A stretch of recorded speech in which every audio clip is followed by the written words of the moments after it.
ज्ञान गंगा में आप सभी का स्वागत है।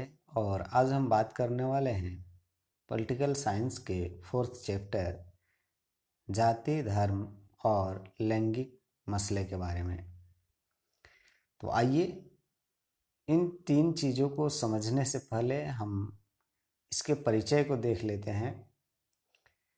तो अगर हम बात करें इसके पहले वाले थर्ड चैप्टर की, तो उसमें हम लोगों ने लोकतंत्र एवं सामाजिक विविधता के बारे में अध्ययन किया था। इस अध्याय में भी हम सामाजिक विविधता के बारे में अध्ययन करेंगे और ये जानेंगे कि किस तरीके से सामाजिक विविधता जो है खतरा उत्पन्न नहीं करती है। राजनीति जो होती है उसमें सामाजिक विविधताओं की अभिव्यक्ति होती है और कई बार ये हमारे लोकतंत्र के लिए लाभकर साबित होती है। इस अध्याय में हम लोकतंत्र के कामकाज के अनुसार इस बात को समझने की कोशिश करेंगे कि क्या सामाजिक विविधता जो है वो हमारे राजनीति को कैसे प्रभावित करती है। तो यहाँ खास करके हम तीन तरह की सामाजिक विषमताएं यानी धर्म, लिंग और जाति वाली सामाजिक विषमताओं पर गौर करेंगे और ये देखने की कोशिश करेंगे कि सामाजिक असमानताएं जो है वो किस तरीके से लोकतंत्र के लिए लाभकारी होती है या नुकसानदेह होती है। तो आइए देखते हैं। सबसे पहले हम इसकी शुरुआत करते हैं लैंगिक असमानता से।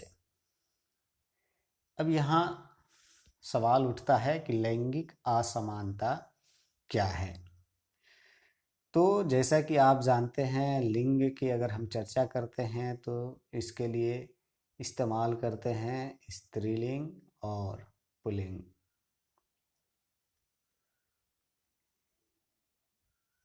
इसके अलावा एक अन्य लिंग भी है जिसको हम ट्रांसजेंडर है उसको हम लेकर के आते हैं। तो यहाँ खास करके दो कैटेगरियों की चर्चा होगी, जिसमें एक है स्त्रीलिंग और दूसरा होता है पुल्लिंग, यानी स्त्री और पुरुष के आधार पर।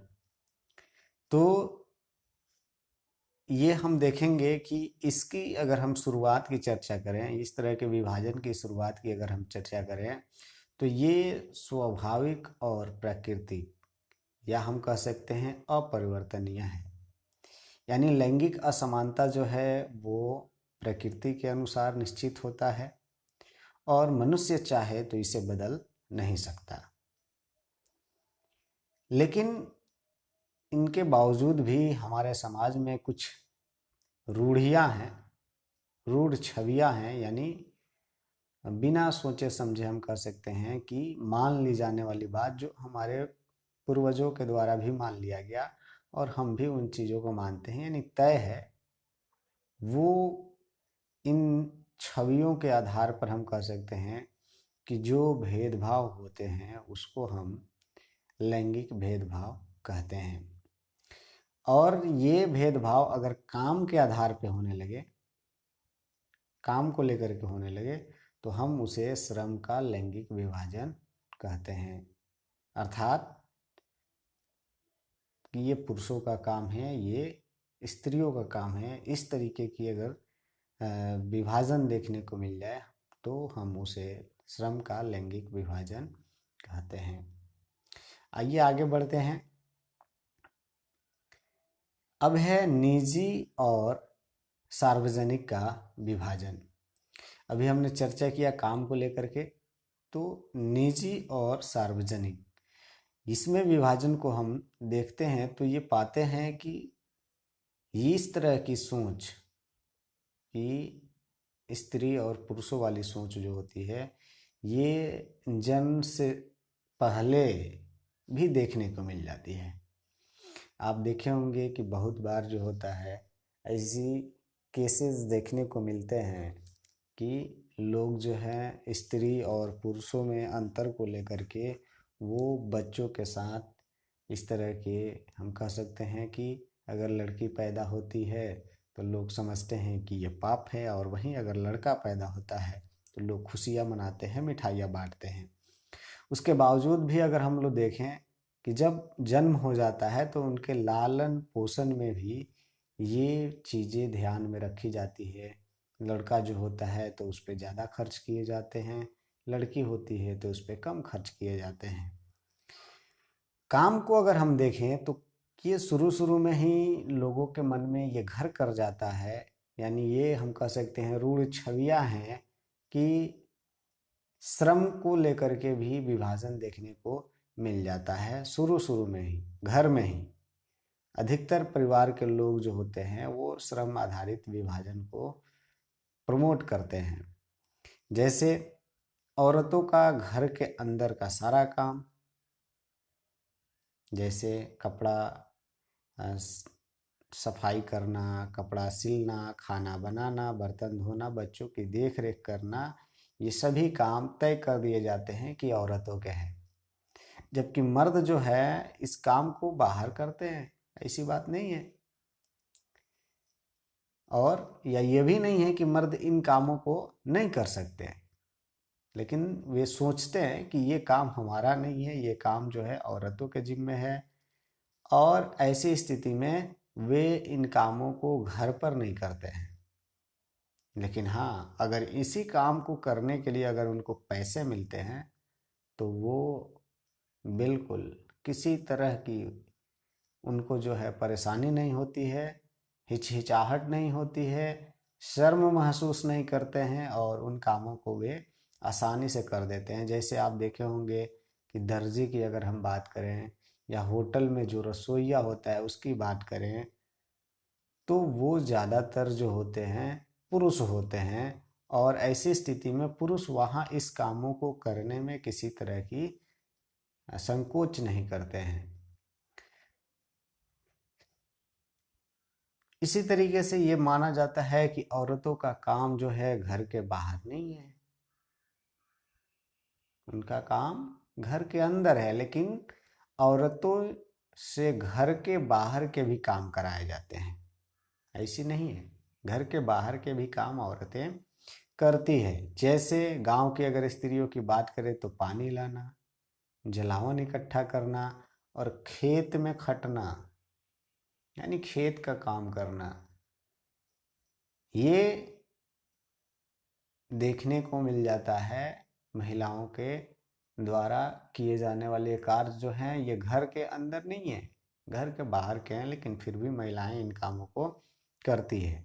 अगर कोई मध्यम वर्गीय स्त्री है तो आप देखे होंगे कि वो नौकरी करती है, वो नौकरी करती है, या किसी मध्यम वर्गीय परिवार में कोई गरीब औरत है तो किसी मध्यम वर्गीय परिवार में वो नौकरानी का काम करती है।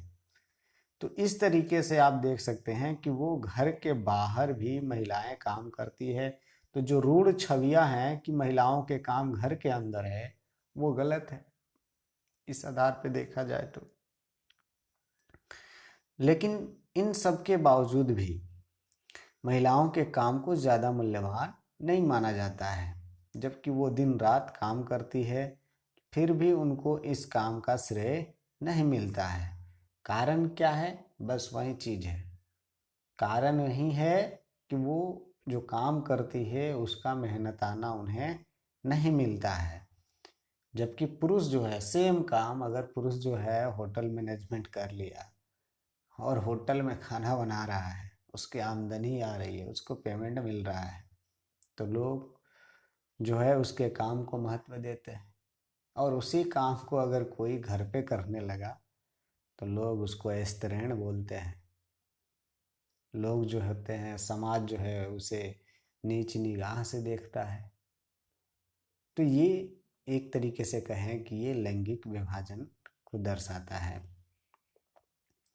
अब इसका क्या असर हुआ?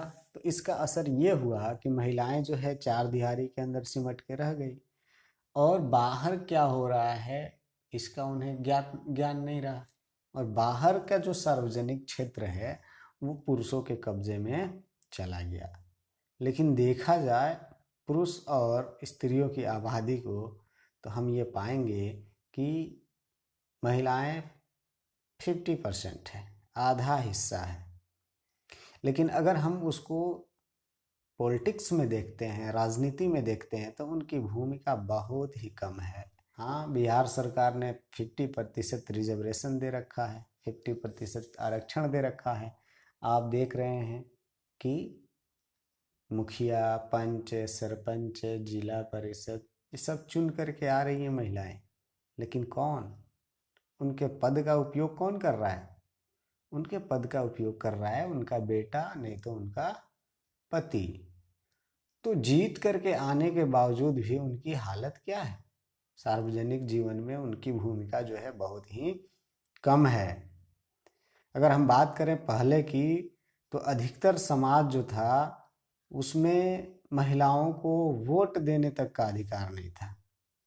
सार्वजनिक चुनाव लड़ने या वोट देने, इसकी अनुमति उनको नहीं थी। लेकिन धीरे धीरे राजनीति में लैंगिक मुद्दे को लेकर के महिलाएं सजग हुई और उन्होंने भी अपनी मांग को रखनी, यानी सामाजिक जीवन में भी उन्होंने अपनी हिस्सेदारी मांगनी शुरू की। और इसके लिए उन्होंने क्या किए, कई संगठन बनाए ताकि महिलाओं को भी बराबरी का अधिकार मिल सके। और ऐसी स्थिति में भारत ही नहीं, देश के अलग अलग देश के महिलाओं ने आंदोलन किए और उन आंदोलनों का परिणाम क्या हुआ कि उनको भी राजनीति में ऊपर उठने का अवसर मिला। यहाँ तस्वीर के माध्यम से आप देख सकते हैं आदर्श स्त्री की कुछ बानगी चीज़ें दी गई है कि एक आइडियल वोमेन को किस तरीके से होना चाहिए। आप देख सकते हैं ये एक टीवी सीरियल, हम कह सकते हैं कि अगर टीवी सीरियल बनाने वाले लोग हैं उनको एक आइडियल वुमेन किस नज़र से वो देखते हैं या किस तरीके से वो एक आइडियल स्त्री को दिखाते हैं। आप सीरियल देखते हैं, उसमें बतलाया जाता है कि अच्छी औरत कौन सी है। तो आप देख सकते हैं यहाँ एक औरत है, उसकी मुद्रा बैठी किस तरीके से हुई है। इस तरीके से आप देख करके अनुमान लगा सकते हैं कि क्या अपेक्षाएं करते हैं टीवी सीरियल के निर्माता और किस तरीके से वे अपने सीरियल में औरतों को दिखलाते हैं। तो आप देख सकते हैं ये महिला कितनी शालीनता से बैठी हुई है। तो ये महिलाओं के एक, अगर महिला इस तरीके से नहीं बैठे रहे, टीवी सीरियल वाले जो है दिखाने का क्या मतलब है कि वे अपेक्षा कर रहे हैं कि महिलाएं जो है इस तरीके से होनी चाहिए। और तस्वीरें हैं, आप यहाँ देखें। समाज के लिए एक आदर्श गृहिणी, यानी अगर घर में कोई औरत है तो वो अच्छी औरत कब मानी जाएगी? तो आप देख सकते हैं कि सभी की ज़रूरतों को पूरी करने वाली होनी चाहिए। पति की, बेटों की, बेटियों की और बाकी जो सगे संबंधी हैं उनके कामों की, यानी पूरे घर के कामकाज को ठीक ढंग से करनी चाहिए। और इसके लिए आप देख सकते हैं यहाँ कई हाथ बनाए गए हैं जिसमें अलग अलग चीज़ें वो महिलाएं ली हुई हैं। अगर किसी काम को समय के अभाव में या किसी अन्य परेशानी की वजह से नहीं कर पाती है तो ये माना जाता है कि वो कुशल गृहिणी नहीं है। तो ये एक समाज की छवि है जिसको यहाँ दिखाने की कोशिश की गई है। किसके माध्यम से? तस्वीर के माध्यम से, कि किस तरीके से हम मानेंगे कि वो आदर्श नारी है या नहीं है। अगर सभी की ज़रूरतों को ससमय पूरा करती है तो वो माना जाएगा कि वो कुशल गृहिणी है, आइडियल है, अन्यथा नहीं। उसी तरीके से यहाँ एक और है, ये बहुत ही इंटरेस्टेड है। जैसे भावी सास ससुर के लिए आदर्श दुल्हन कैसी होनी चाहिए, तो आप देख सकते हैं। वाह, यानी दहेज ज़्यादा मिलने वाली चाहिए, दहेज में कार मिलनी चाहिए, टीवी मिलनी चाहिए, रेफ्रिजरेटर मिलना चाहिए, कंप्यूटर मिलना चाहिए, गहने होनी चाहिए।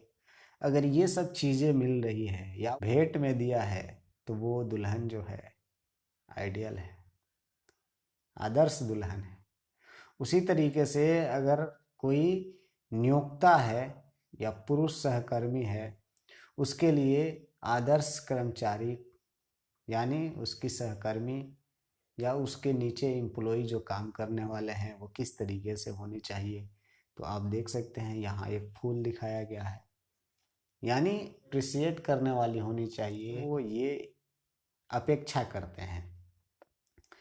तो यहाँ आप देख सकते हैं इन तस्वीरों के माध्यम से ये बतलाने की कोशिश की गई है कि हमारा समाज जो है क्या एक्सपेक्ट करता है औरतों से, और जो औरतें इस तरह की कार्यों को न कर पाती है तो ये उन्हें आइडियल तौर पर, आदर्श के तौर पर नहीं देखते हैं। तो यहाँ कह रहा है कि चुनिए इनमें से आप कौन है। लास्ट में नीचे दे रहा है कि अपने समाज में आदर्श स्त्री के बारे में प्रचलित इन धारणाओं पर चर्चा करें।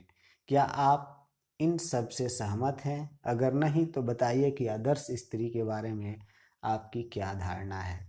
यानी यहाँ जो चीज़ें दी गई है, जो कहते हैं कि हमारा समाज जो है इस तरह की अपेक्षा करता है, तो आप इनमें से किससे सहमत हैं? क्या आप इन विचारों से सहमत हैं या नहीं हैं? अगर नहीं है तो आप क्या सोचते हैं स्त्रियों के बारे में, आपकी धारणा क्या है, यह आप हमें कमेंट के माध्यम से ज़रूर बताएं। आज के लिए इतना ही, मिलते हैं अगले वीडियो में। तब तक के लिए देखते रहिए, पढ़ते रहिए, सीखते रहिए। धन्यवाद।